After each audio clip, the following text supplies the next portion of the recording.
विठ्ठल रुक्मिणी मंदिर समितीचे अध्यक्ष गहिनीनाथ महाराज वस्केकर यांनी तळघराची पाहणी केलेली आहे। पंढरपुरातील विठ्ठल रुक्मिणी मंदिरामध्ये जतन आणि संवर्धनाचं काम सध्या सुरू असताना तळघर सापडलंय आणि या तळघरातून काही मूर्ती देखील सापडल्यात। दरम्यान तळघराची रचना कशी आहे, किती लांब, किती उंच आहे, या सगळ्याचा आढावा घेतला आमचे प्रतिनिधी रवी लवेकर यांनी। काल रात्रीच्याला जे मंदिरात तळघर सापडलं होतं ते हेच ते तळघर आहे।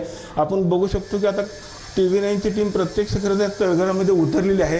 तळघराची जर साईज बघितली तर जवळपास 5 बाय 8 फूट असे तळघर आहे। उंचीला 6 फूट आहे आणि लांबीला असं 8 फूट असलेले हे तळघर आपल्याला पाहायला मिळत आहे। याच तळघरामध्ये खरं तर काल विष्णूच्या 3 मूर्ती आणि एक महिषासुर मर्दिनीची मूर्ती, काही पादुका, काही नाणी ह्याच तळघरामध्ये सापडले आपल्याला पाहायला मिळत आहेत। तळघर जर आपण बघितलं तर चारी बाजूनी चिरेबंद असलेलं आपल्याला पाहायला मिळतं। एकंदरीतच आज जर आपण बघितलं तर तळघरामध्ये पूर्णपणे स्वच्छता केलेली आपल्याला पाहायला मिळत आहे। तळघरामध्ये बारक्या कोपऱ्या देखील असलेल्या आपल्याला पाहायला मिळतं। एकूणच जवळ 15 ते 16व्या शतकातील ह्या मूर्त्या खरं तर ठेवलेल्या काल पुरातत्व विभागाकडून आपल्याला सांगण्यात आलेलं आहे। एकूणच ह्या तळघराची जर साईज बघितली तर ही जवळपास 5 बाय 8 फुटाची साईज आपल्याला पाहायला मिळतं। एकूणच आज कुठल्याही प्रकारची हवा आत नसल्यामुळे गुदमरल्यासारखं देखील आतमध्ये होतं। काल कामगारांना प्रत्यक्ष मूर्ती काढताना बराचसा त्रास झालेला देखील आपल्याला पाहायला मिळत होता।